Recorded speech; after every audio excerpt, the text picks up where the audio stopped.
మళ్ళీ విషయంలో రాహువు, కేతువు కాలం గడుస్తున్నట్టుగా ఉంటుంది. ఎటు వెళ్ళినా ఎదురు దెబ్బలే తగులుతూ ఉంటాయి. అరవింద్ దగ్గర నుంచి సహాయం తీసుకోకూడదు అని అనుకుంటూనే ఉంటుంది మళ్ళీ. కానీ ఏదో ఒక రకంగా అరవింద్‌తోనే సహాయం పొందాల్సి ఉంటుంది. ఇక మాలిని విషయానికొస్తే వాళ్ళిద్దరిని చూసి చాలా బాధపడుతూ ఉంటుంది.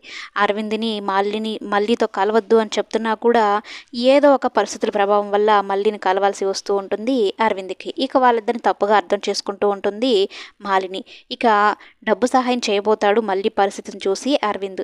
వద్దు బాబుగారు, గౌతమ్ బాబు బాధపడతాడు. ఆయన బాధపడితే నాకు నచ్చదు. మీరు సహాయం చేయాలనుకోవడం మీరు గొప్ప మనసే, కానీ నాకు ఏ సహాయం వద్దు అని అయితే చెప్తూ ఉంటుంది. సరే మళ్ళీ నడవలేని స్థితిలో ఉన్నావు కదా, దూరంగా మీ ఇంటికి వదిలిపెడతానని కార్లో అయితే డ్రాప్ చేస్తాడు. ఓవైపు గౌతమ్ తన కాళ్ళ మీద తను నిలబడడానికి చాలా ప్రయత్నాలు చేస్తూ ఉంటాడు. నడవడానికి ప్రయత్నిస్తూ పడిపోతూ ఉంటాడు. కానీ ధైర్యంగా తన కాళ్ళ మీద అయితే నిలబడి చిన్న చిన్నగా అడుగులేసుకుంటూ బయటకైతే వస్తాడు. ఇక వాళ్ళిద్దరిని చూసి ఒక్కసారిగా కోపంతో ఊగిపోతూ ఉంటాడు. అంటే నేను ఉద్యోగానికి వెళ్తున్నాను అన్నట్టు చెప్పి మళ్ళీ వెళ్ళింది. కానీ అరవింద్‌తో తిరిగి కారులో వచ్చింది. కారులో దిగుతుంది అంటే ఏదో తప్పు చేసేసింది అన్నట్టు ఊహించేసుకుంటాడు గౌతమ్.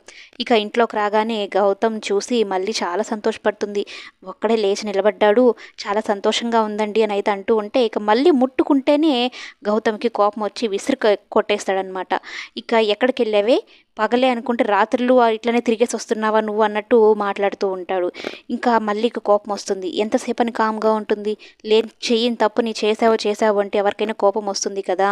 నేను ఏ తప్పు చేయలేదు, ఉద్యోగం కోసమని వెళ్ళాను, కానీ అక్కడ ఇది జరిగింది అని మొత్తం సర్టిఫికేట్ల గురించి మొత్తం చెప్తుంది. కానీ గౌతమ్ అయితే నమ్మడు. నువ్వు కావాలని అరవింద్ గారితో తిరగడం కోసం ఇలాంటి కబుర్లు చెప్తున్నావు అని అయితే అంటూ ఉంటే, ఇక తర్వాత సర్టిఫికేట్లు పోయింది, అక్కడ నుంచి కూలి పనుల కోసం వెళ్ళింది, ఇది మొత్తం చెప్తాడు. కానీ గౌతమ్ అస్సలు నమ్మడు.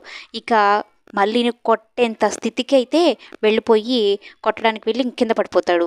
ఇక మళ్ళీ పడిపోతున్న గౌతమ్ మళ్ళీ లేపుతూ ఉంటే ఇక ముట్టుకోవడానికి కూడా ఇష్టపడడు గౌతమ్.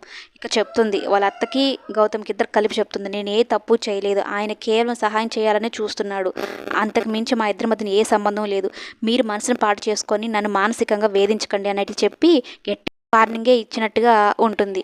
అయితే గౌతమ్ మనసులో ఒక్కసారి అనుమానం అని ఏర్పడిన తర్వాత అది ఏ రకంగా పోగలదు? అందులోనూ వసుంధర వీళ్ళిద్దరిని విడదీయడానికి అంత గట్టిగా గౌతమ్ మరీ విపరీతంగా నమ్మేంత ఇదిగా వీళ్ళిద్దరి మధ్య దూరాన్ని పెంచేసింది కదా. మరి మళ్ళీ ఇటువంటి పరిస్థితుల నుంచి ఎలా బయటపడుతుంది? తన భర్తని ఎలా నమ్మిస్తుంది? తన కుటుంబాన్ని ఎలా పోషించుకోగలుగుతుంది అనేది